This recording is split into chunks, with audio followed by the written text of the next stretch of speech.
Ya se ve la presentación, ¿verdad? Ya se ve. Muy bien, gracias.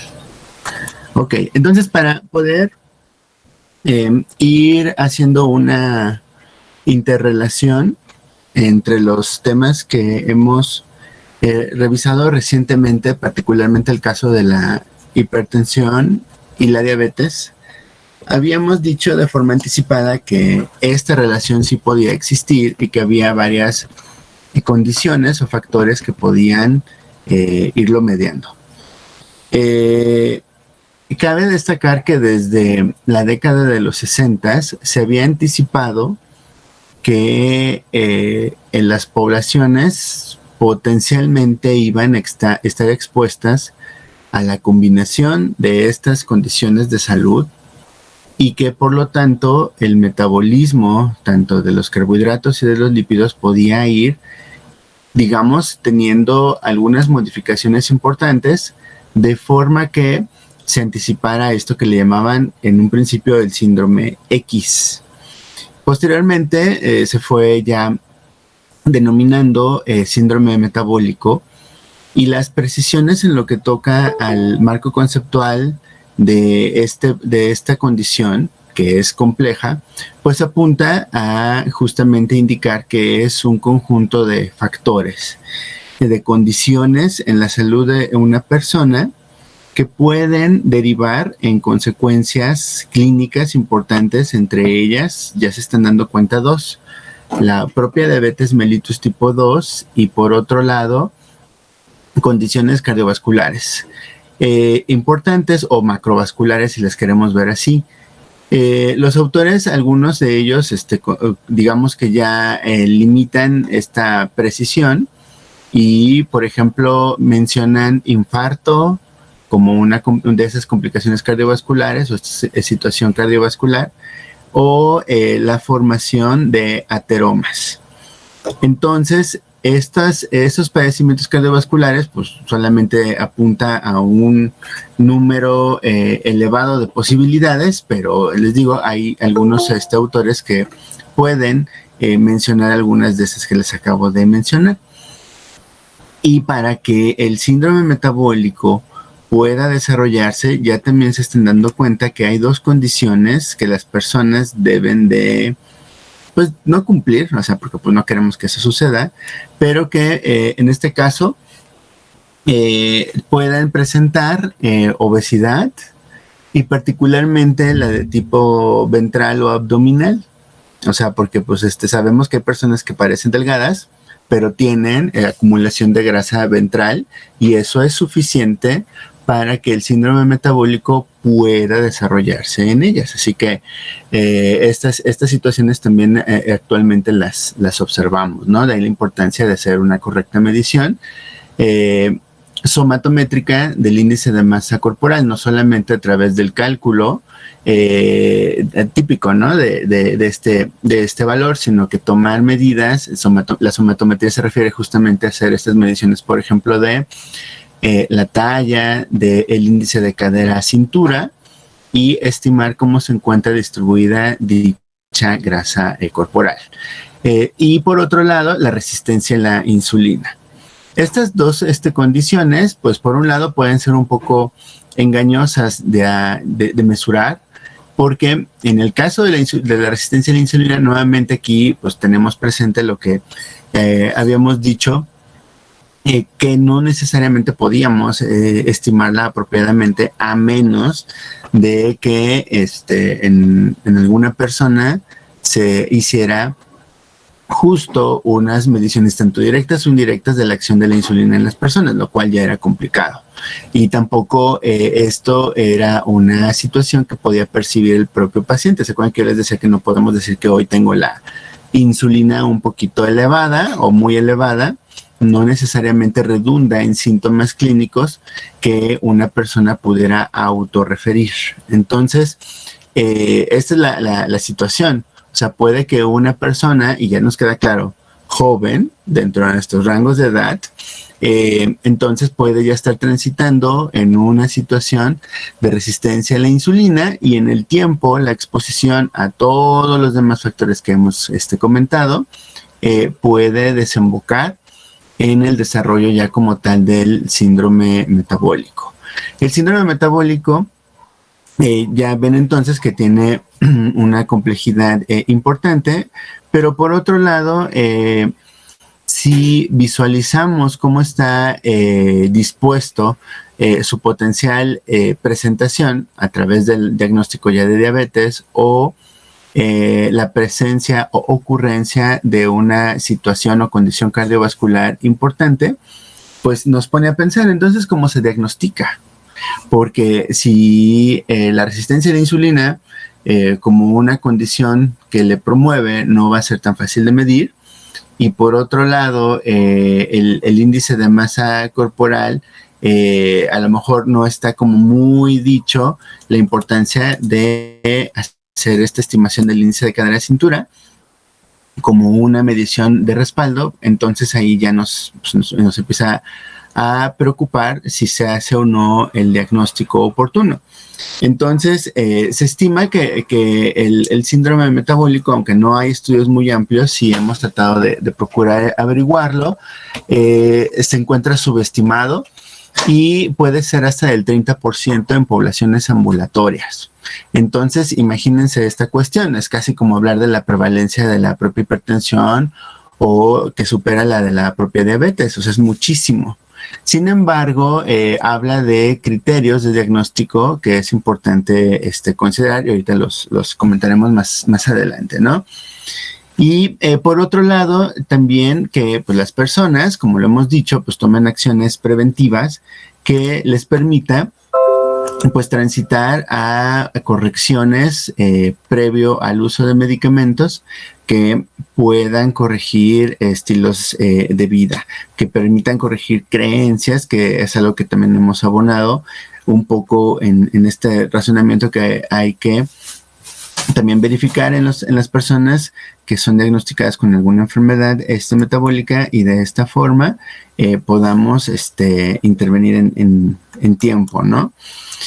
Lo que vemos aquí también es lo que permite vincular las diferentes condiciones que hemos estado refiriendo previamente, y también visualizar cómo esta interrelación que yo les mencionaba ocurre en las personas.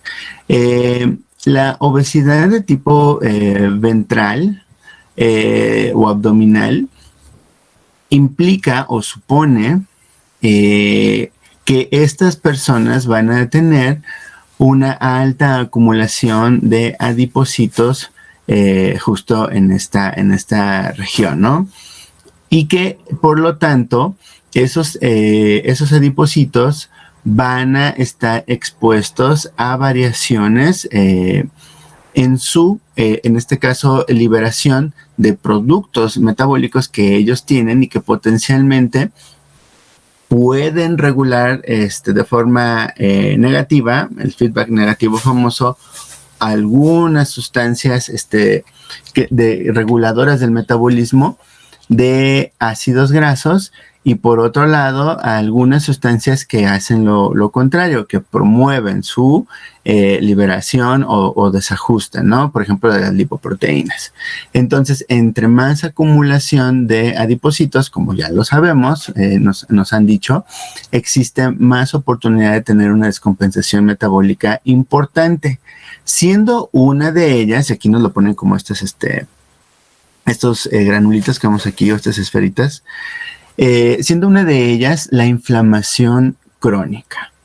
Entonces, el supuesto aquí clínico es, aun cuando la obesidad sea discreta o sobrepeso, existe el riesgo de que esa persona, en este caso, sumando algunos antecedentes heredofamiliares, más la exposición a factores de riesgo como tabaquismo, consumo elevado de carbohidratos, de grasas, etcétera, todos esos que hemos mencionado, más fácilmente va a ir promoviendo que su organismo tenga un estado inflamatorio, o sea, como inflamado más bien.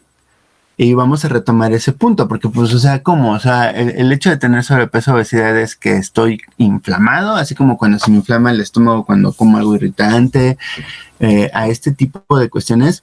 Vamos a ir entendiendo a qué se refiere esta cuestión.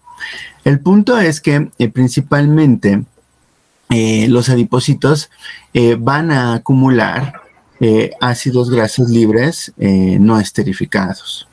Entonces, la esterificación, recordarán que constituye un proceso importante en el metabolismo de los lípidos para poder promover su eliminación o una biotransformación en moléculas más pequeñas que pueden ser utilizadas. Lo que no, entonces tiende a acumularse. Entonces, el asunto es que en este perfil de personas con elevados índices de ácidos grasos no esterificados, consecuencia de la obesidad que comentábamos, pueden tener de forma sistémica una concentración elevada de estos que vemos aquí por sus siglas en inglés, NEFA.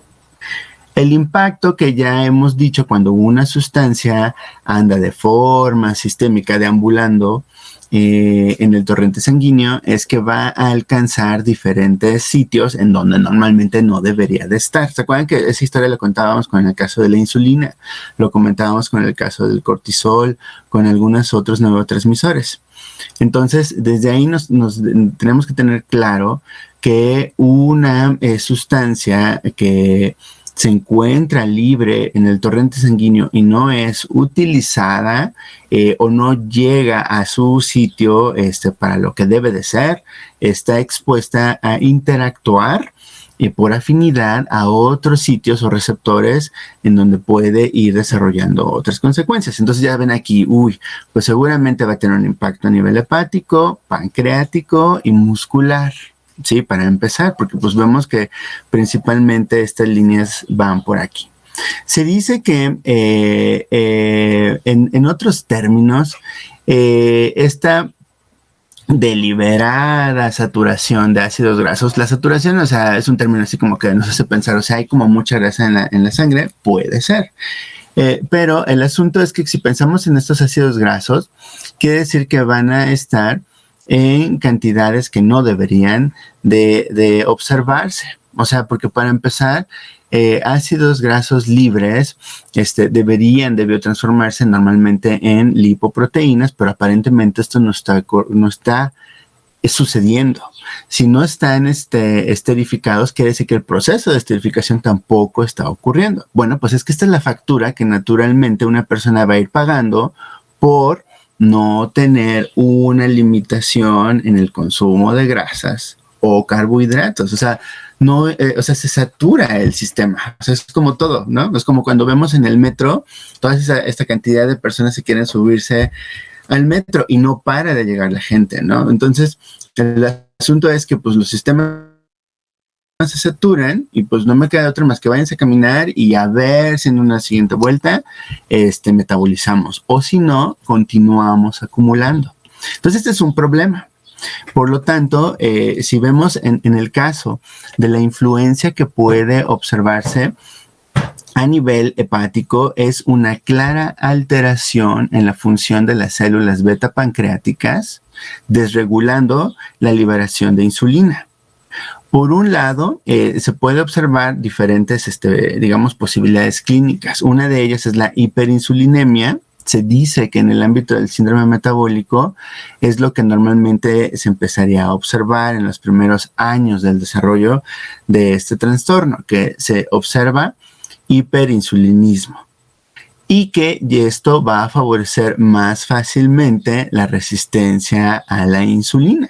O sea, se está promoviendo la liberación de una hormona de forma anómala O sea, sin una señal y sin un feedback, como lo hemos dicho anteriormente, necesario, porque pues esto inclusive sin necesidad de que venga el aviso desde el hipotálamo de que ya viene el alimento, hay que preparar la secreción de insulina, etcétera. O sea, no, o sea, sin necesidad de esta situación, esto puede irse observando y en el tiempo redundará en incrementar o favorecer más fácilmente el desarrollo de esa resistencia a la insulina que ya habíamos comentado anteriormente. Y por lo tanto, esto generará dificultades en la regulación de la glucosa.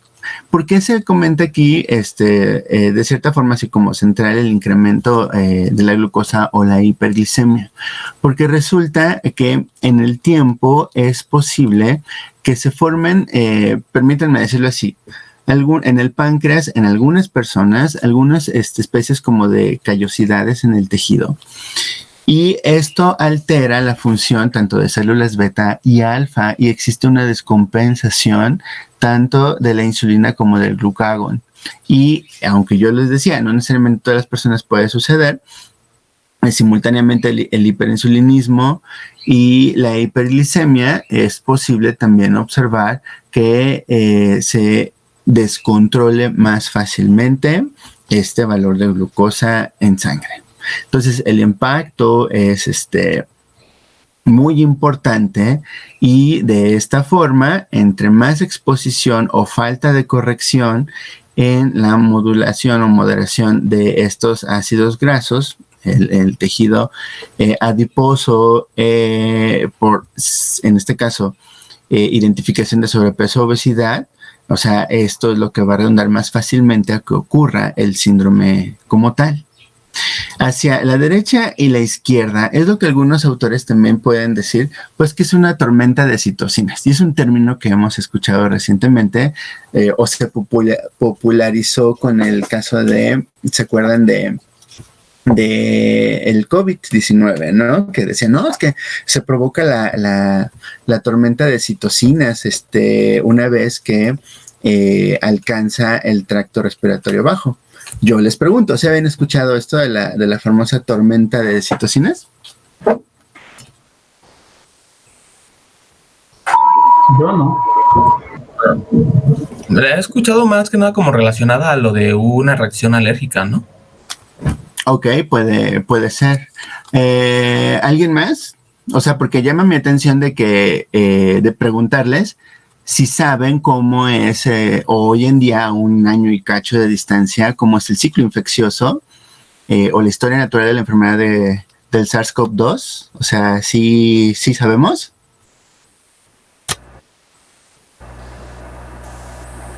Tengo entendido que la tormenta de citocinas ocurre en aquellos casos que se puede considerar graves o catalogar como graves de pacientes con el COVID.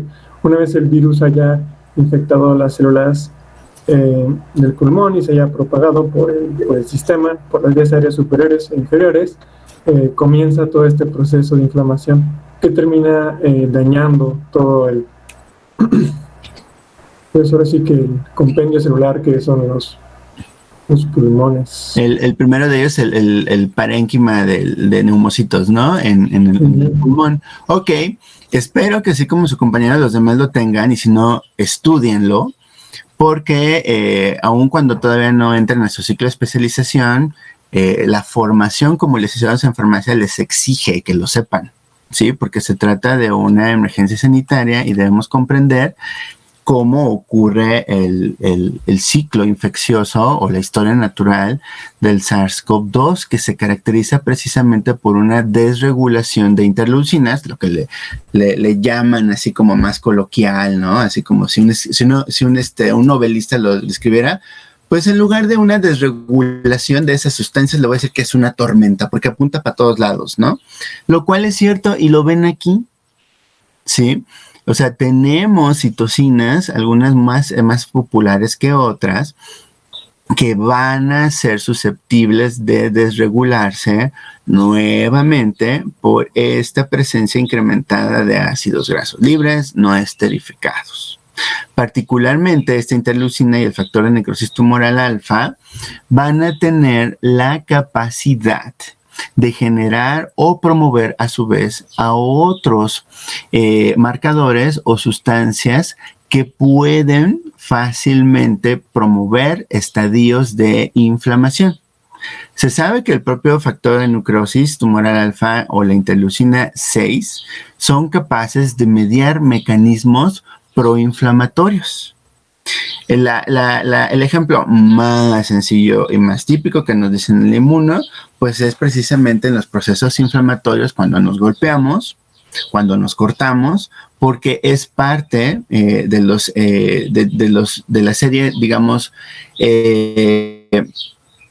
biomolecular de características inflamatorias, ¿no? Que haya enrojecimiento, que haya o el eritema, que haya un efecto tipo tumor, que haya una convocatoria de células especializadas en promover, por ejemplo, si vemos aquí esta ramita, coagulación, pero que además estos a su vez convoquen a líneas celulares o barrera celular inmunológica, ¿no?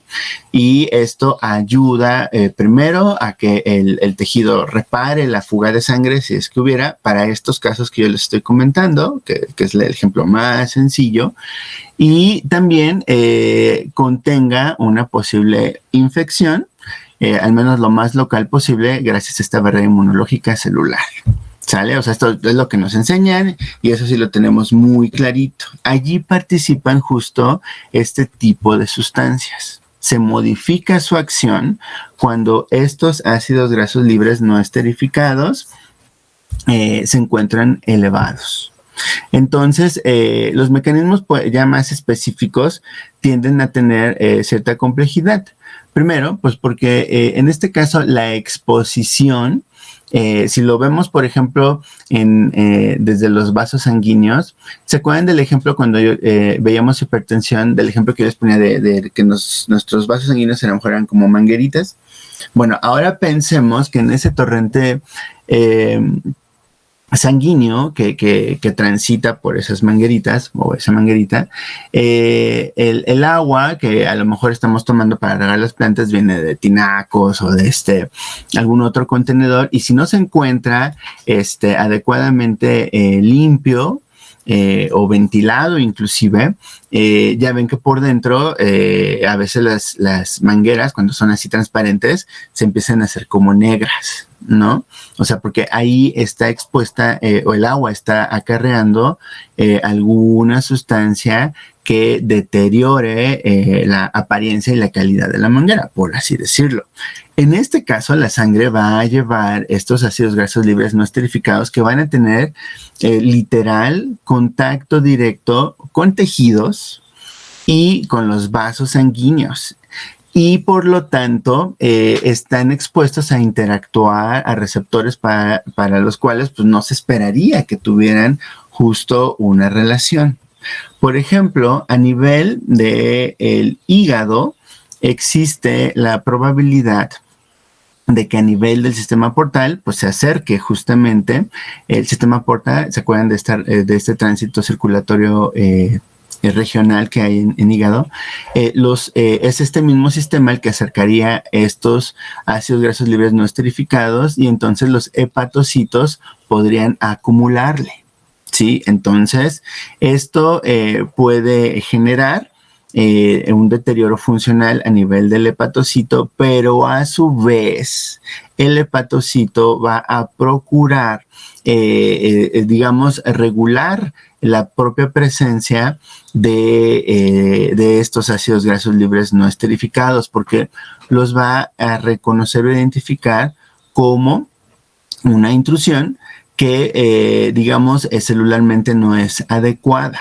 Esto genera evidentemente estrés celular a nivel del hepatocito, lo cual de forma refleja provoca que se incrementen, en este caso, algunos marcadores como el fibrinogen, y hace que parezca que el hígado esté como inflamado, ¿sí?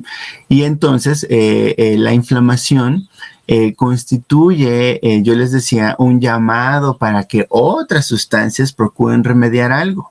Pero aquí van a decir ustedes, a ver, si el hígado parece que está inflamado, pero realmente no es un daño físico, no es causado por una infección o algo así, es una inflamación pues como innecesaria, ¿sí? Sí, es cierto, y lo mismo va a suceder a nivel del tejido muscular. Y se avisa también a nivel del tejido vascular, eso también puede llegar a suceder.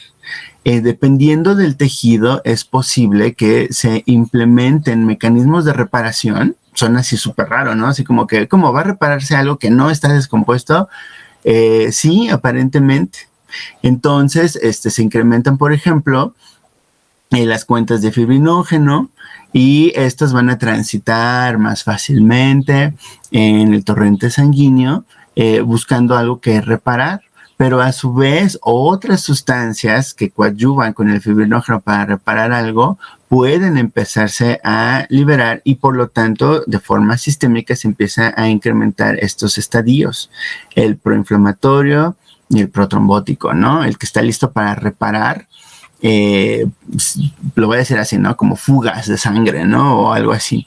Entonces, pero no está sucediendo realmente un daño o un ataque, es una descompensación que de forma refleja por la interacción con estos ácidos grasos puede suceder. Una cuestión bien importante es que tanto a nivel hepático como a nivel del tejido muscular se observa una disminución en la concentración de la adiponectina, que para varios autores pues, es propiamente una hormona que medía el metabolismo de azúcares y, por otro lado, de grasas, de lipoproteínas de baja densidad y de muy baja densidad.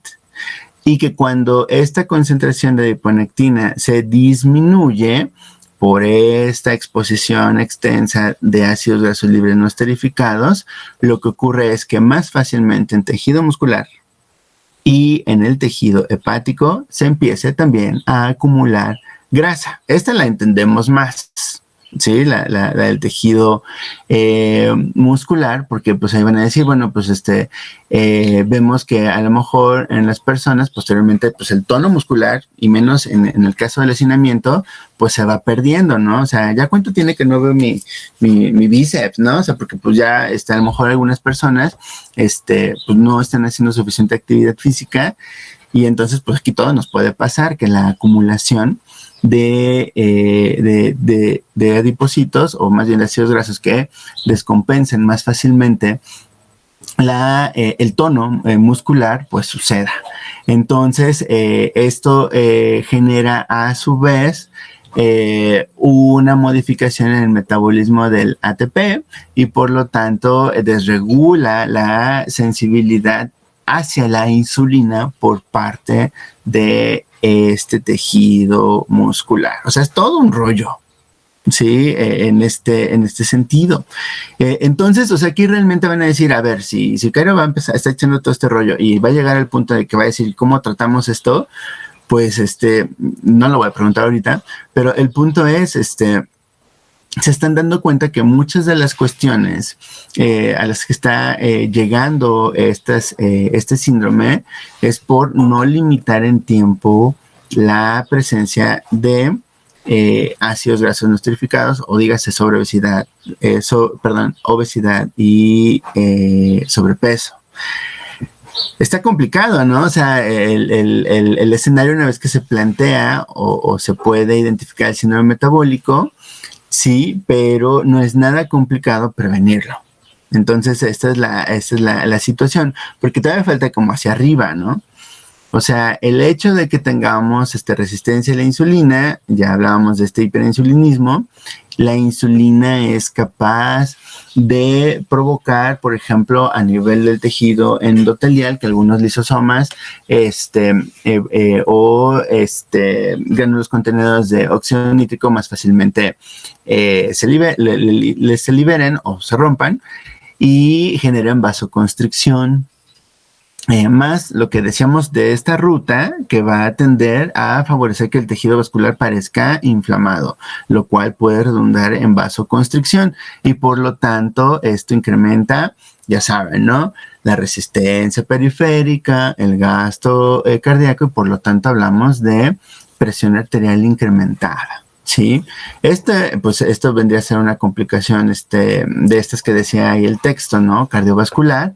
Y la otra es que estos sistemas proinflamatorios y protrombóticos pueden favorecer que más fácilmente en el tiempo los ácidos grasos libres no esterificados empiecen a formar placas o ateromas. Y entonces esto pues lleve a un infarto que dependiendo de dónde se encuentre este ateroma, suceda, ¿no? Puede ser a nivel del corazón, puede ser cerebral, y entonces pues esto se va a complicar. Entonces creo que el escenario del síndrome metabólico debe de entenderse que es complejo y por lo tanto eso que les comentaba, ¿no? Pues hacia dónde tendría que ir el diagnóstico, porque pues si ahorita ya vemos que sí se le puede abonar a la prevención, pues bueno, si ya se sospecha que una persona pueda tener o ya está transitando en el síndrome metabólico, pues cómo podemos emprender acciones, ¿no? O sea, ahí es donde tenemos que visualizar, ¿no?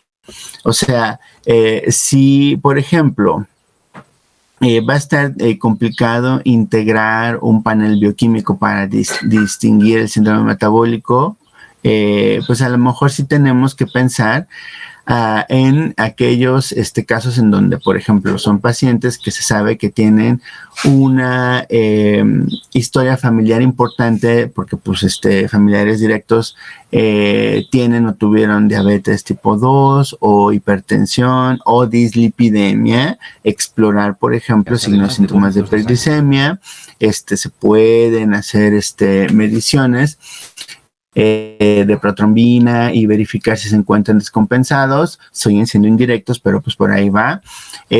Si a lo mejor empiezan a aparecer datos clínicos de hipertensión y era un paciente que no tenía diagnóstico de hipertensión, ¿se acuerdan que habíamos hablado ya del diagnóstico, del proceso que se sigue para la hipertensión? Entonces es una manera indirecta como de ir viendo si esto resulta, ¿no? Las dislipidemias, como vamos a ver, no necesariamente son muy clínicamente manifestables en varios casos, sino que son hallazgos que de pronto así como que, pues nunca le he mandado a hacer una medición de lípidos, vamos a ver qué resulta, y ¡zas! Tenemos hipertrigliceridemia, y entonces es ahí cuando se empieza a tomar atención respecto a estos parámetros, ¿no? Entonces, aquí con esto que le estoy diciendo es que el diagnóstico sigue siendo indirecto o hasta de suerte, ¿no? Así, en varios casos.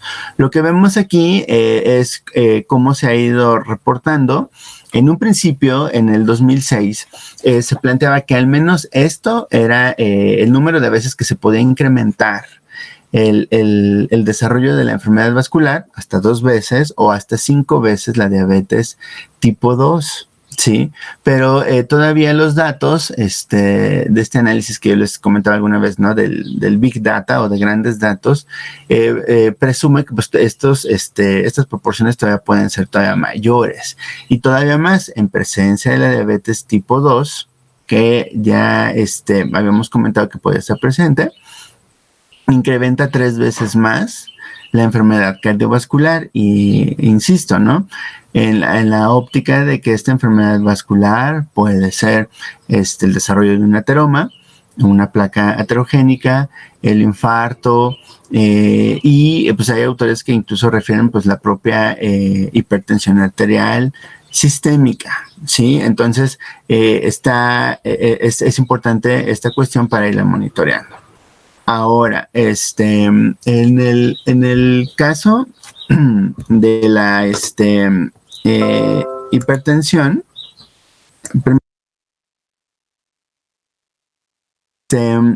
listo, es que me salí de la presentación o sigue, ¿me pueden decir? Se Ah, salió. sí salió. Se salió de la presentación. Voy. Ya estoy otra vez, ¿no? Ok, ajá. Entonces, una manera de ahora sí, para ir resolviendo un poquito lo del diagnóstico y hacia dónde podría ir el tratamiento, ¿perdón? Aún no se ve. Que aún no se veía. Ah, ya. Yo pensé que la había puesta. A ver, voy. Listo, ¿ahora ya? Ya, profe. Ya. Ah, sí, ya me avisó ahora sí. Bien, gracias. Ajá. Entonces, con esta tabla, lo que les decía es que vamos a ver hacia dónde apunta el diagnóstico y el tratamiento. En una de las primeras aproximaciones, le estoy hablando de finales de los 90s, era entender que si el síndrome metabólico incluía varios aspectos, digamos, pues sí, del metabolismo de lípidos y de carbohidratos, una manera de diagnosticar era integrando diferentes criterios, de forma que si se encontraban fuera de rango, ya apuntaban al síndrome metabólico. Entonces, actualmente existen varios consensos, unos más populares que otros, y con varias coincidencias, como el de la Organización Mundial de la Salud, o ¿se acuerdan de este consenso que en la exposición en hipertensión sus compañeros nos refirieron de ATP3? Definen que el síndrome metabólico puede identificarse cuando en una persona se observan 3 o más de estos criterios descompensados.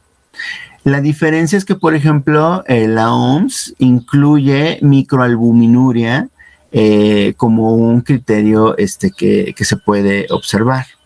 El índice de masa corporal, desde luego, fuera de rango sería sobrepeso y tiene, en este caso, necesidad de ser monitoreado más estrictamente cuando el índice de masa corporal apunte más a estar por arriba de los 27 kilogramos sobre metro cuadrado, que sería el de, pues ya el de obesidad, ¿sí? Entonces, por ahí va esta cuestión.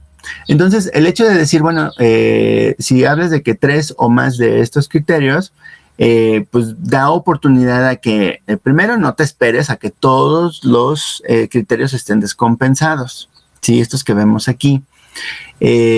O que, por ejemplo, puedas entender que conviene, conforme vas identificando, a lo mejor no tienes 3, pero tienes 2, o sea, esta persona se está enfilando al síndrome metabólico, entonces hay que hacer todavía esfuerzos, ¿no? Y si visualizamos que a lo mejor ustedes, o nosotros en nuestra juventud, digamos, a ver, yo tendré síndrome metabólico, o sea, que me tengo que ir a hacer estos análisis, o sea, me tengo que medir la presión arterial y el índice de masa corporal, además, para saber, pues puede ser una buena iniciativa, ¿sí? Para nosotros que nos presumimos bien saludables, ¿no? Pero aquí la óptica es, pensemos en las personas que ya están diagnosticadas con diabetes y o hipertensión y obesidad y o alguna dislipidemia, ¿sí? O sea, se ha integrado este perfil como para decir, ya tiene síndrome metabólico o está ya transitando el síndrome metabólico. Y todavía más, ok, a ver, si punto es una persona con obesidad y diabetes, ¿qué fue primero? ¿La diabetes o el síndrome metabólico? ¿Sí? Entonces, esta es la situación que vuelve, bueno, además de interesante desde esta óptica clínica, el qué vamos a hacer para controlar o procurar que las principales complicaciones del síndrome metabólico ocurran. Entonces, en estos primeros acercamientos, como yo lo decía, o sea, se consideraba, bueno, pues hay que considerar que hay puntos de corte que nos dan una idea Y si ya se dieron cuenta, aquí van a decir, pues más o menos hemos comentado estos parámetros. O sea, yo al menos estoy contento de que estamos entendidos de estas cuestiones que están aquí observando. Es interesante que se hablaba de hasta de 3 consideraciones: bueno, aceptable y ajustar manejo. Y estaría más contento que ustedes ahí en su mente estén visualizando, pues eso de bueno y aceptable, pues ¿qué? Porque pues si ya tuvimos la discusión de qué debíamos de entender por prehipertensión o prediabetes, o sea, pues realmente como que no abona mucho esta cuestión. Si lo están viendo, así que bueno, porque realmente hoy en día esto ya no se utiliza, ¿sí? O sea, es así como más bien el panorama así como de antecedente. ¿Qué tenemos que pensar? Normalmente ATP3 solamente se enfoca a esta columna, ¿sí? Y no le pone ajustar manejo, es más bien intervenir terapéuticamente, ¿sí? En general. Y el ATP3 ya le bajó aquí, inclusive, a decir, si hablamos de personas sanas, es por arriba del 7%, y si hablamos de 6.5%, y si hablamos de personas que viven con diabetes, es más bien 7%, porque se acuerdan que habíamos dicho que hay metas que deben de ser más estrictas, ¿no? Entonces, pensar en ese tipo de cuestiones, ¿no? O sea, ya aquí, por ejemplo, lo cerraron los triglicéridos a que si está por arriba de 150, colesterol total, si está por arriba de 200, ya deben de ser criterios a explorar. ATP3 también ya tuvo un panel que ahora es ATP4 y que ya habla más de riesgo cardiovascular, incorpora no solamente colesterol total, habla de LDL, habla de HDL e inclusive ese consenso, el ATP4, comenta que HDL debe de ser considerado un criterio no solamente definitorio o más definitorio del síndrome metabólico, sino de que su descompensación puede ser la que anticipe el riesgo más a corto plazo de hasta de un infarto. Y entonces habla de que valores por debajo de 40 miligramos por decilitro en hombres o menores a 50 miligramos por decilitro en mujeres deben de priorizarse para que se reconstituyan. Y entonces si empiezan a pensar, pero HDL, o sea, ¿por qué, no? O sea, pues sabemos que tiene un impacto de esta lipoproteína en la modulación del metabolismo de las otras lipoproteínas, ¿no? Las que llamamos malas, por un lado. Pero también decíamos que ahora tenemos ventajas farmacológicas que ayudan a regularles, ¿no? Que es hacia donde iría el tratamiento, por ejemplo, para las dislipidemias, etcétera, ¿no? Entonces yo creo que aquí viene toda esta cuestión y por lo tanto, no sé si viene aquí, no, ya viene lo de dislipidemia. Por lo tanto, aquí haré la pausa para ir cerrando esta parte y diciendo que si el diagnóstico pues no parece ser tan complicado, porque pues es solamente identificar 3 o más de estos criterios, pues hay que promover que se haga, ¿sí? El asunto es que no es algo que típicamente en el primer nivel de atención se procure integrar. Se debe de ampliar más esta información y esto ayudaría a pensar pues a qué hacer desde el punto de vista farmacológico, que es lo que nos interesa. En el caso de la Asociación Americana de Diabetes y su guía, de la cual revisamos algunas cuestiones, incluye ya justo recomendaciones de intervención farmacológicas y no farmacológicas para sospecha de síndrome metabólico y o elevado riesgo cardiovascular.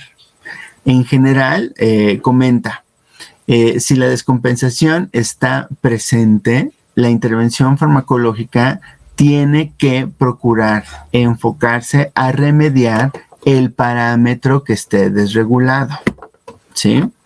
Entonces, por ejemplo, si se trata de una persona que tiene hipertensión, se trata de una persona que además tiene obesidad y una dislipidemia, se tiene que voltear a ver a esta persona para ver si no tiene diabetes ya, Y es probable que ya la tenga, mas no se había sospechado o procurado hacer el diagnóstico antes. Suena súper loco, pero es posible. Y entonces, si se encuentra desregulado el valor de la glicemia en ayuno, de la hemoglobina glicosilada, se tiene que emprender la terapia hipoglicemiante que corresponda, ¿no? O la terapia para diabetes que corresponda, porque esto ya amplía incluso el uso hacia insulinas. Si está claramente evidenciada la hipercolesterolemia o hipertrigliceridemia, como veremos, se tendrá que implementar ya la terapia hipolipemiante.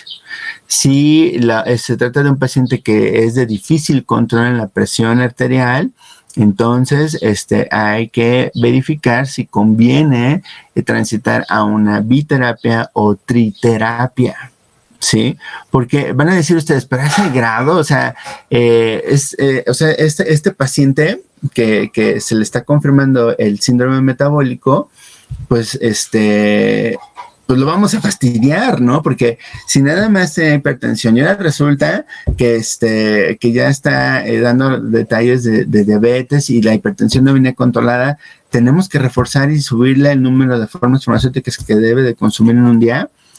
Si el médico está visualizando la importancia que esto tiene, nosotros tenemos también que verificar que se vaya bien la prescripción y asegurar que a través de la educación sanitaria el paciente comprenda que si eso no ocurre, el uso de más medicamentos, aunque no nos guste, cómo se ve eso, estos riesgos que ven aquí, más el de la enfermedad cardiovascular, pues no se van a procurar limitar en tiempo, ¿sí? O sea, hay trabajos en donde se comenta que, por ejemplo, la implementación de media tableta de ácido acetil salicílico en personas con elevado riesgo cardiovascular, o sea, puede tener una limitación en el riesgo de sufrir un accidente cerebrovascular en más del 50% en el mismo periodo de tiempo, de 10 años. O sea, eso ya es como de que solo por implementar eso, sí, y todavía las bondades de incorporar la actividad física, de corregir la cuestión nutrimental, también le abona a esto.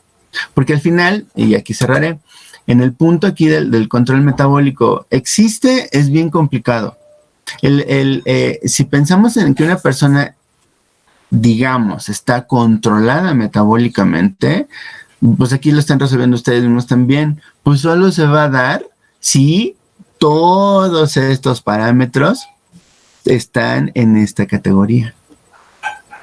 Van a decir, uy, o sea, está súper complicado, ¿sí? Entonces, por eso mismo el control metabólico es como muy limitado en su concepción y por supuesto en que en la vida real una persona lo logra. A lo mejor después de 5 o 10 años se alcanzará a ver que la glucosa ya está nivelado, empezó ya a nivelarse hemoglobina glicosilada, colesterol y triglicéridos igual, pero la presión sigue de latosa, ¿sí? De índice de masa corporal apenas logró de obesidad, empezar a llegar al límite de sobrepeso. Entonces está bien complicado esta cuestión. Por lo tanto, el emprender las cuestiones más bien preventivas va a resultar lo más sencillo. Bien, entonces haré aquí una pausa para preguntar si hay preguntas o comentarios.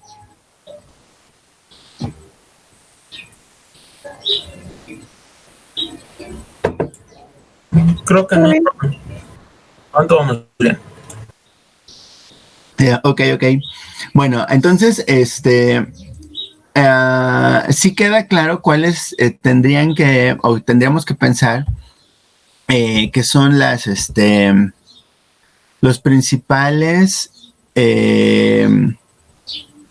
digamos, aspectos o factores promotores del síndrome metabólico. ¿Sí les queda claro cuáles son? ¿Sí se acuerdan cuáles dijimos que eran los principales factores promotores del desarrollo del síndrome metabólico?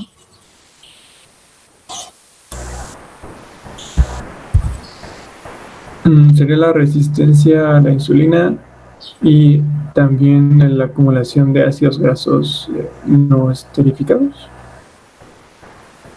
O sea, la obesidad de tipo abdominal o ventral que le llaman. Exactamente. Sí. Y ahora, ¿se acuerdan cuáles dijimos que eran las principales consecuencias del síndrome metabólico?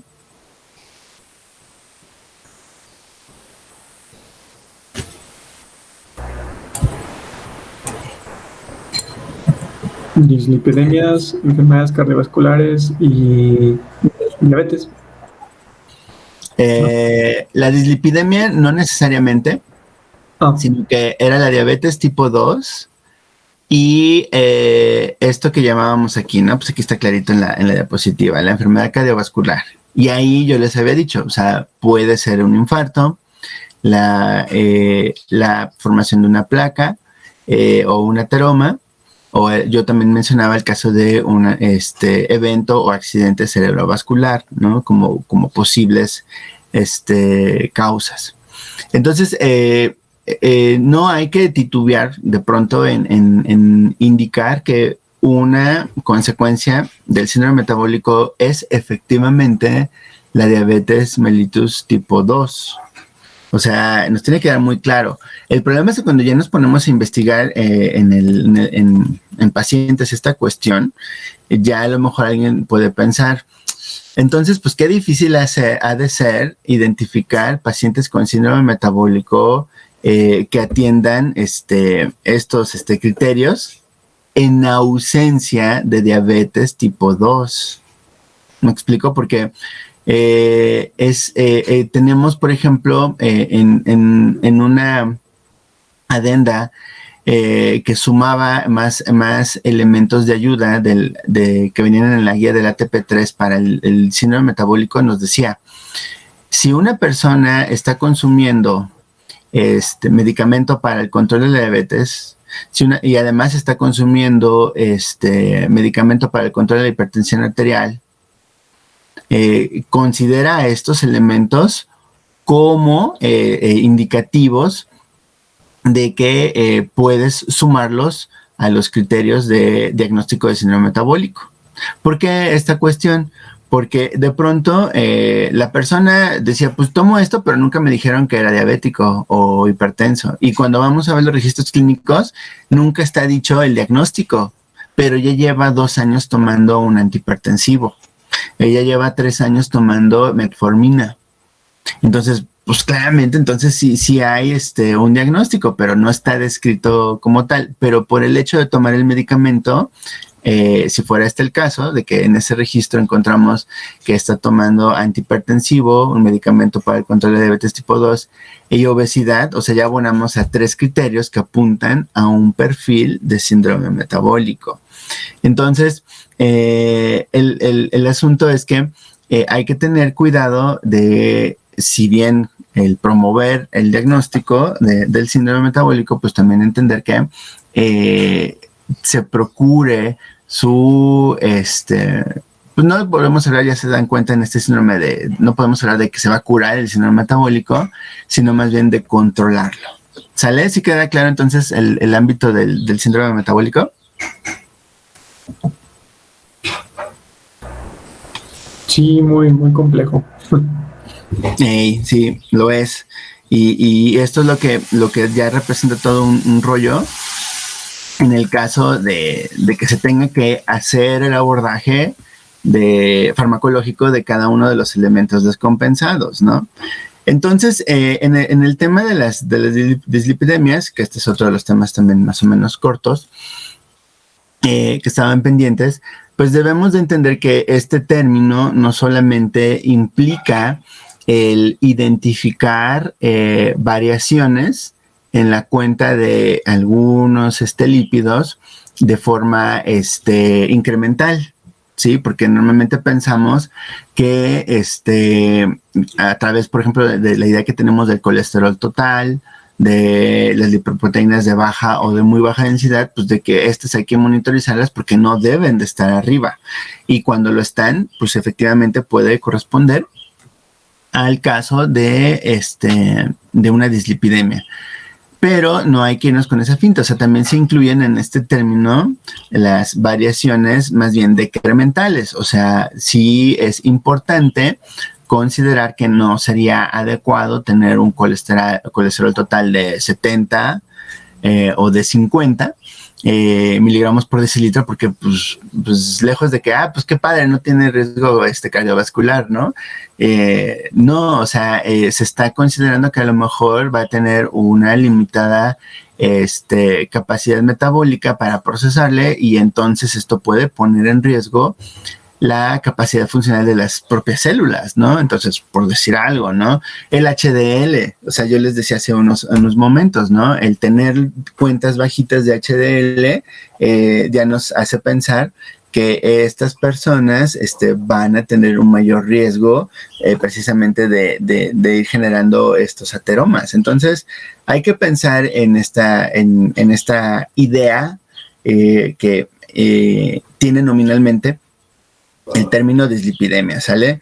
Y por otro lado, que lo que sí, clínicamente son muy populares la frecuencia de hipercolesterolemia y de hipertrigliceridemia en ciertos perfiles poblacionales. Por ejemplo, cuando se trata de estas dislipidemias familiares, el término se relaciona a que en un mismo núcleo familiar, en una sola familia, haya 3 o más integrantes que padecen, en este caso, de la misma elevación, ya sea de colesterol o de triglicéridos, ¿no? O sea, es algo que apunta a que se está visualizando un componente genético que se ha heredado de los papás a los hijos, ¿no? Entonces, son raros esos tipos de casos, pero si esto se observa desde la práctica de la medicina familiar, se pueden emprender acciones que limiten las complicaciones que estas condiciones pueden tener.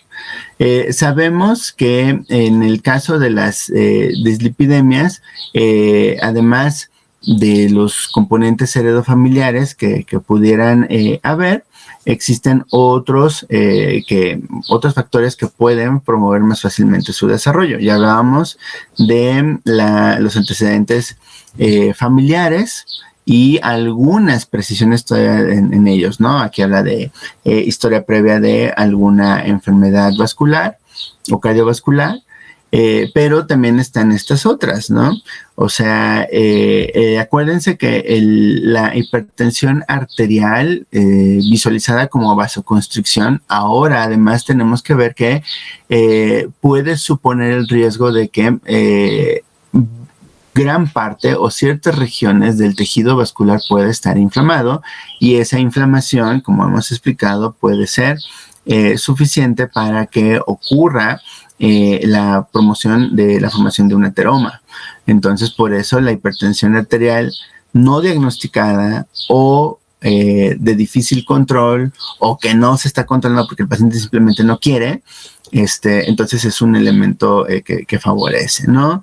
El tabaquismo, a través de todas esas decenas, docenas o centenas de sustancias tóxicas que gratuitamente una persona se fuma, ya son elementos que promueven fácilmente deterioro de ciertos elementos funcionales en la propia tejido endotelial, un poco como las citocinas, y que promueve daño directo en él, genera inflamación, entre otras cuestiones. Así que esto pues, favorece más fácilmente a que también las dislipidemias ocurran, ¿sí? Si por los antecedentes de esta naturaleza se observa HDL bajo o LDL bajo, es importante verificar en qué intensidad está ocurriendo para que se pueda establecer este riesgo.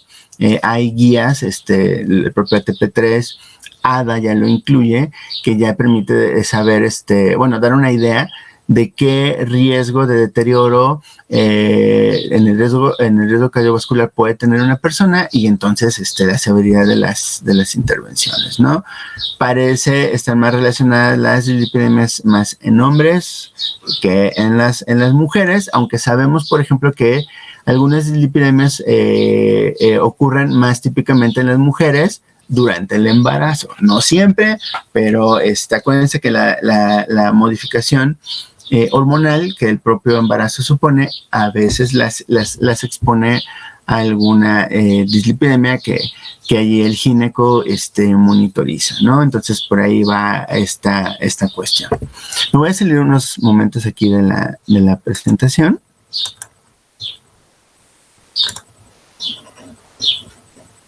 Y me voy a ir al PDF.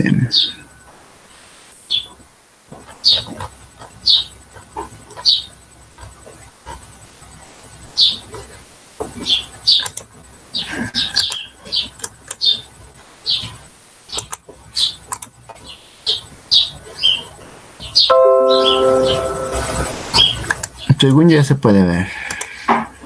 Me dicen, por favor. Sí. Ok, gracias.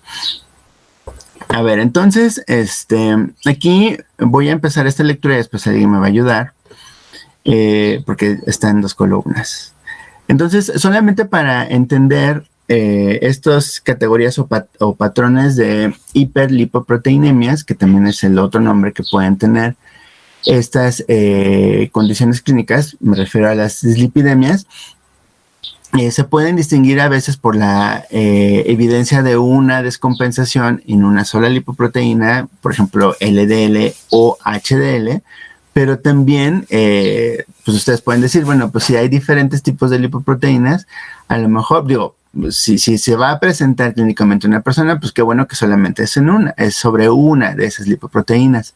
Pero a veces puede suceder que va combinada, ¿no? Y entonces ahí se habla como de estas dislipidemias mixtas. O sea, una persona puede transitar por hipertrigliceridemia, pero a lo mejor puede tener descompensada alguna lipoproteína, ¿no? Entonces, aquí comenzaré. El diagnóstico se basa justamente en un análisis en ayuno de niveles elevados de triglicéridos y o colesterol. Y aquí ya me paso, ¿no? Por arriba del percentil 95 correspondiente a la edad y el sexo del paciente. Aquí solamente diré, para complementar esto, acuérdense, seguramente en alguna parte de la bioquímica clínica se comenta que para respaldar estos puntos de corte, que hablan, por ejemplo, de que una enfermedad dependa del diagnóstico de identificar si se encuentra por arriba, por ejemplo, de 100 de algo, quiere decir que ese parámetro se establece a través de un laboratorio de referencia y va identificando cómo se comporta un parámetro fuera de rango en esto que llaman del percentil 95. Que para que lo acaben de entender, y no gastaré mucho tiempo en eso, recuerdan de su estadística y bioestadística que se trata de una medición que permite, a través de un muestreo, idealmente aleatorizado en las poblaciones, identificar cómo puede comportarse una variable que pueda ser promotora de algo. Sí, entonces por eso lo ponen aquí. Ahorita a lo mejor no se estresen demasiado en eso porque vamos a ver más adelante los puntos de corte, ¿no? Que clínicamente nos interesan. Ok, ¿alguien que me quiera ayudar entonces con la lectura de este primer párrafo, por favor?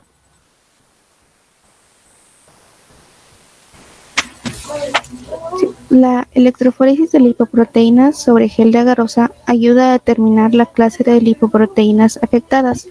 Algunas hiperlipoproteinemias son secundarias a ciertas enfermedades. Así, por ejemplo, aumentan los triglicéridos en la obesidad, la diabetes, la nefrosis grave, la ingestión de alcohol, la administración de estrógenos, anticonceptivos, beta bloqueantes y tiazidas, el hipotiroidismo, el lupus eritematoso sistemático, etc. La hipercolesterolemia puede asociarse a hipotiroidismo, nefrosis, porfiria, enfermedad hepática obstructiva, dieta rica en colesterol, etc. Pero existen formas primarias en las que el aumento de lipoproteínas se debe a alteraciones en la síntesis y el mecanismo de los diversos componentes, tanto lipídicos como proteicos. Estas alteraciones, cada vez más conocidas y mejor tipificadas en su alteración molecular, tienen una base genética y familiar. Muy bien, gracias. Entonces, vamos a ver que como en otras condiciones, puede haber una condición o estadio primario. ¿Se acuerdan que también en la hipertensión veíamos un estadio primario o esencial? Y que si se identifican por hallazgo algunas condiciones secundarias, pues estas ya habíamos anticipado, como también en el caso de la hipertensión, que podrían revertirse más fácilmente en tanto se controlara esa condición que le genera. Entonces, ahí va la idea en este sentido, y es importante en el proceso de identificación o diagnóstico de alguna dislipidemia, explorar si hay alguna condición de estas en la propia entrevista que se hace. Bien, ¿alguien podría por favor leer este texto que estoy aquí resaltando?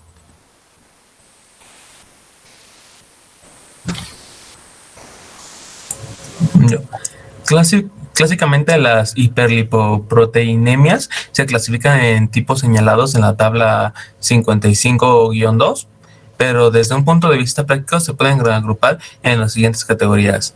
A. Solo hipercolesterolemias. Se debe generalmente al aumento de niveles de LDL, hiperlipoproteinemia de tipo 2A, aunque rara vez se asocian al aumento de HDL, hiperalfa-lipoproteinemia. B. Combinación de hipercolesterolemia e hipertrigliceridemia. Se debe con frecuencia a la elevación de VLDL y LDL, hiperlipoproteinemia de tipo 2. B. C. Aumento de triglicéridos. Si es moderado, suele elevarse a aumento de VLDL tipo 4. Y si es intenso, aumento de kilomicrones tipo 1 o aumento de kilomicrones y VLDL tipo 5 o aumento de beta VLDL tipo 3. Muy bien, gracias. Esta clasificación, o sea, está la tabla, pero en esta lectura que hizo su compañero ya se dan cuenta que refiere a cómo está dispuesto en esa tabla esa denominación. Esta clasificación lo único que hace es ayudar a identificar más fácilmente la combinación de dislipidemias y a ponerle así como nombre y apellido, digámoslo así, a esa dislipidemia. Así que clínicamente es raro ver que se refiere así. Normalmente, sea cualquiera de estos tres incisos, le ponen dislipidemia mixta. Y entonces allí queda. Pero digamos que el otorgar una clasificación permite más fácilmente rastrear en documentos cómo coincide la condición clínica respecto al catálogo internacional de enfermedades. ¿Se acuerdan que tenemos uno? Y es más que nada la utilidad. O por ejemplo para estudios clínicos, en proyectos de investigación, conviene por mucho sí utilizar esta clasificación que tiene estas formalidades como esta, ¿no? Tipo 4, tipo 1, etcétera, para poder estandarizar la clasificación y sea más fácil hacer la interpretación. Fuera de ello, lo que nos queda muy claro aquí es que, como lo leíamos en la diapositiva, existe cierta oportunidad de identificar a la hipercolesterolemia y a la hipertrigliceridemia con cierta frecuencia, ¿no? Con ciertos rasgos de que pueden ser los que se encuentran más precisados, ¿no? O identificados en las poblaciones. A diferencia, por ejemplo, de estudios epidemiológicos como los datos que nos presentaron, se acuerdan sus compañeros en las exposiciones tanto de hipertensión o diabetes, las dislipidemias lamentablemente no han sido procesadas desde esta óptica así de grandes datos, ¿no? Del Big Data. Porque el detalle, como ustedes también saben, el pedir un panel de lípidos, a diferencia de la glicemia en ayuno o la medición en el bracito de la presión arterial, pues sí es más costosa. Entonces, ya saben, ¿no? Situaciones económicas que limitan a nuestros sistemas de salud y no necesariamente permiten el rastreo o el monitoreo de cómo se van comportando estos datos en una determinada persona.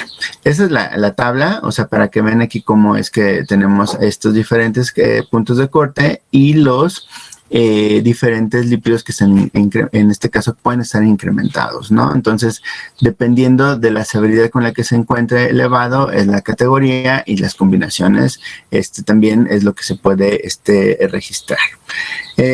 Bueno, antes de regresarnos al PowerPoint, aquí me gustaría que continuamos con la lectura. Si alguien más me hace favor de empezar con por favor.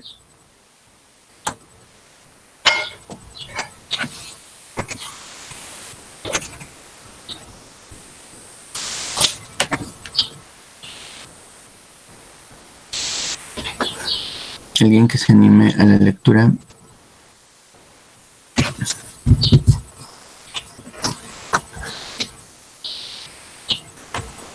La acción inicial consiste en excluir y tratar todas las posibles causas de hiperlipidemia secundaria. En primer lugar, las enfermedades, enfermedad biliar, hipotiroidismo, enfermedad renal, anorexia nerviosa, mieloma, lupus eritematoso, porfiria, etc. En la diabetes mellitus es especial la de tipo 2. Se suele asociar además la hipertrigliceridemia, a veces en relación con un alto contenido de fructuosa en la dieta. Lo mismo sucede en el alcoholismo y en algunas lipodistrofias. En segundo lugar, la hiperlipidemia puede ser iatrogena. Los corticoides y las ciclosporinas elevan el colesterol.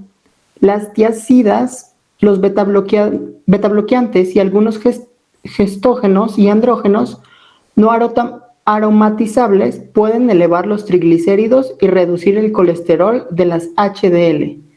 Los estrógenos suelen elevar el colesterol de las HDL, pero también son capaces de provocar hipertrigliceridemia.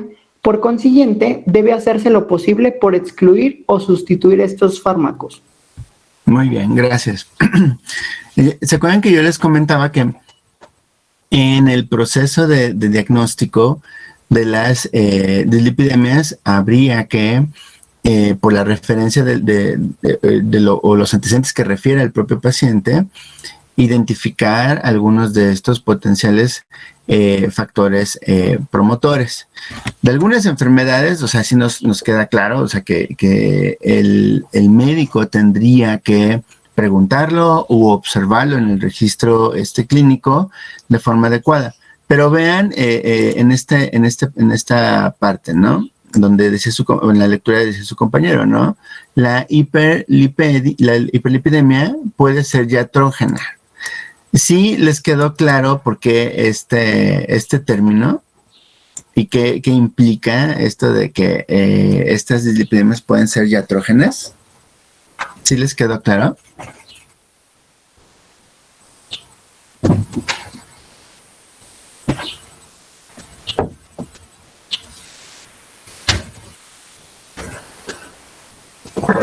Pues como tal, los factores diatrógenos se refieren más a las interacciones entre fármacos. Bien, gracias. Es que aquí acuérdense que el término iatrógeno o iatrogénico tiene o puede tener una concepción interpretativa bien diferente o a modo o a conveniencia.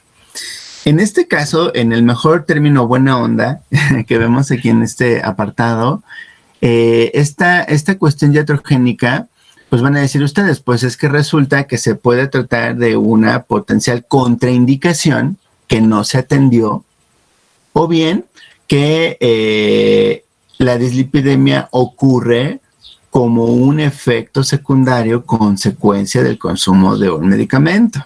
Si ven la cuestión, sí, entonces todavía decirle como que les cargamos a esto que les decía, ¿no? La cuestión interpretativa es así como de que, pues claramente esta persona estaba consumiendo X o Y cosa y pensemos, ¿no? En algún agente hormonal, ¿no? Dice aquí algunos gestágenos y andrógenos, o sea, porque no se le advirtió que podía desarrollar y además todavía tiene un índice de masa corporal elevado, o sea, ¿cómo pudieron? O sea, ¿cómo se le pasó al prescriptor esta cuestión?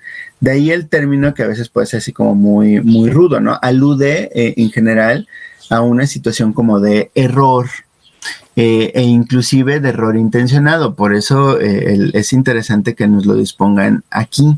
Ya habíamos visto que algunos agentes farmacológicos efectivamente podrían estar relacionados en la modificación no solamente de la cuenta de lípidos, sino también en el caso de algunos, en algunas personas de la glucosa, ¿no? Entonces, ¿se acuerdan que debíamos primero verificar que si esta persona era la correcta para recibir en un dado momento esta farmacoterapia? Entonces, por ahí va esta cuestión. ¿Creen ustedes, vean aquí el planteamiento, o más bien escuchen el planteamiento, ¿creen ustedes que esta causa diatrógena sea una reacción adversa de tipo B o de tipo A?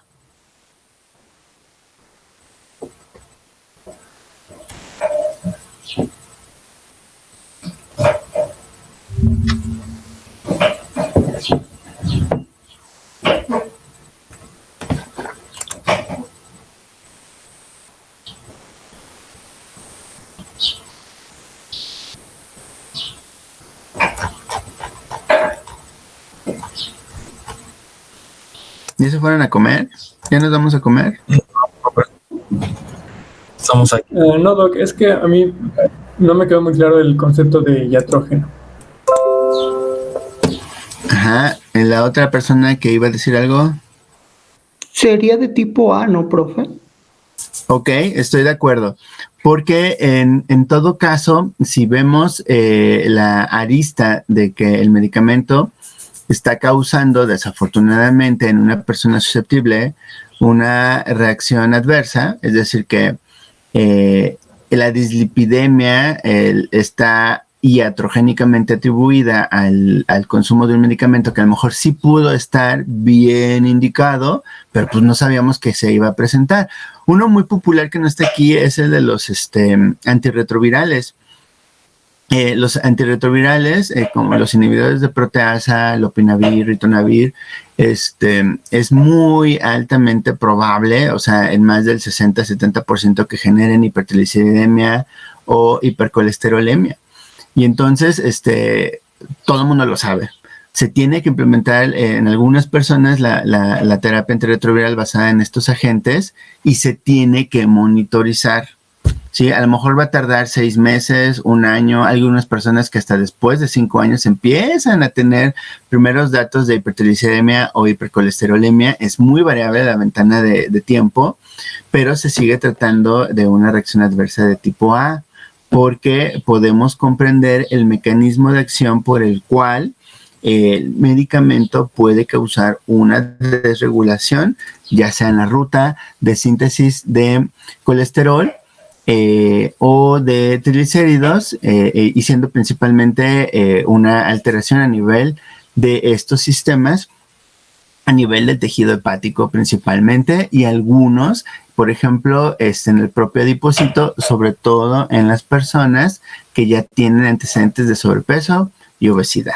O sea, está bien interesante esta cuestión porque a veces aquí se sopesa este asunto, ¿no? En el riesgo-beneficio. Ok, yo puedo esperar que, ¿se acuerdan del caso de las tiazolidinedionas? ¿Se acuerdan de la pioglitazona, la rosiglitazona? Que decíamos que pueden subir o bajar HDL, esto lo vimos recién la semana pasada, ¿no? Decíamos, o sea, si el paciente no tiene riesgo cardiovascular, pues le damos la glitazona, ¿no? Pero si el paciente tiene un riesgo cardiovascular, tenemos que limitarle. Entonces son esos aspectos que hay que verificar, que el prescriptor haya visualizado en esto que yo les decía, ¿no? En precisar la farmacoterapia en el paciente correcto, ¿sí? Lo ideal es que se dé fuera de cualquier riesgo clínico o metabólico, pero habría que pensar en esta cuestión, ¿sí? Entonces, aquí nos lo ponen pues porque se trata de una cuestión que puede generar la presencia de la dislipidemia. Pues hay que ver si se puede dejar de exponer a esta persona al riesgo y entonces, pues a lo mejor en una de esas observamos recuperación, ¿no? Bien, entonces ya para terminar, o sea, aquí tenemos otra forma de ver la clasificación. Una era como les comentaba, bajo estos criterios de verificar qué está elevado y en combinación con qué. O sea, veíamos ahí estos criterios 1, 2, 3 y 4, con estos escritos con número romano, o estos que son los que yo les decía que típicamente vemos más en la clínica, ¿no? O sea, más bien ponerlos como hiperlipemia o hiperdislipidemia mixta, no importa con qué cosa esté combinado, aunque en general estas dos son las más frecuentes. La hipertrigliceridemia, que esta puede tener una presencia aislada, es decir, que no hay otro lípido que se encuentre desregulado. Otro caso similar es el de la hipercolesterolemia aislada, es decir, que no se encuentra aumentado otra lipoproteína y tampoco se encuentra disminuido HDL, ¿no? Que ya les decía que resulta ser definitorio del riesgo cardiovascular es cuando se encuentra muy bajito. ¿Se acuerdan que les había comentado de estos valores? Y que va a ser un parámetro de monitoreo en aquellas personas que tienen riesgo cardiovascular elevado, que tienen antecedente de infarto o que sobrevivieron a él y que además se encuentran con un diagnóstico de hipertensión o dislipidemia y tengan sobrepeso o obesidad. Va a ser un parámetro que fundamentalmente tienen que estar monitorizando al menos 2 veces en el año para ese tipo de personas. Esto nos va a servir ahorita como preámbulo para que ahora sí, ya de manera así muy, muy cortita, revisemos a dónde le van a pegar los fármacos. Anticipamos que seguramente va a ser hacia la regulación del colesterol y hacia la regulación de los triglicéridos desde el tejido adipositario y hepático, y en pues más desde lo que fundamentalmente observamos también en hepatocitos. Esto va a ser así como muy, muy, muy cortito. Muy bien, listo. ¿Preguntas, comentarios? Profe, yo tengo una. Uh-huh. En el caso, por ejemplo, de que ocurra un error en la prescripción por parte de los médicos, ¿en qué área es posible que el farmacéutico lo pueda como detectar? Porque, por ejemplo, pensaba en el área de dispensación, pero creo que ahí no tienen como acceso a más datos del paciente, ¿no? O sea, básicamente solo se encargan como de verificar dosis y estas cosas. Sí, lo ideal sería contar con un sistema que le llaman semáforo, que permite identificar potenciales interacciones farmacológicas de mínimo o que por algún algoritmo, de acuerdo a la farmacoterapia y al diagnóstico, permita al surtidor del medicamento, porque pues ya vemos que la acción del farmacéutico sigue siendo limitada en nuestro país, pero al menos que le permita procurar identificar, es un paciente que no tiene antecedente de esto, no tiene esto, entonces la prescripción es validada. Sí, si hablamos, por ejemplo, de potenciales errores de medicación en el ámbito hospitalario, allí sí, sin tanta sofisticación, se puede contar con un sistema de acreditación de la prescripción a través, por ejemplo, de la conciliación de la farmacoterapia y el análisis de la idoneidad de la prescripción. ¿Se acuerdan de estos aspectos que se revisan? Puede ayudar a limitar el error. Pero sí va a depender de que, por ejemplo, con o sin farmacéutico, el ámbito de la salud pueda incluir algún proceso que le permita identificar el error lo más a tiempo posible. O sea, sí tenemos todavía como mucha tarea ahí pendiente. Uh-huh. Ok. Y, profe, aquí en Cuernavaca, ya hay hospitales donde tengan farmacéuticos, por ejemplo, en el área de atención primaria por parte del sector público. O sea, es limitada todavía la acción que se tiene, porque no necesariamente hay espacios físicos y luego ya sabes, ¿no? No tanto el interés, sino que más bien no hay la capacidad de que les puedan incluir. O sea, como tal, formalizado no está. A veces los becarios de servicio social lo desarrollan, pero lamentablemente no está formalizado a través de algún compromiso social o regulatorio que el primer nivel de atención tenga, porque pues no está exigido por alguna normativa o ley todavía. ¿Sí me explicó? Sí. Uh-huh. Ok, profe, gracias. Bien. Bueno, pues nos vemos la próxima semana. Que estén bien. Por ahí había alguien que quería hablar conmigo. Sí, yo. Diego. Bueno, pues nos vemos. Adelante. Hasta luego.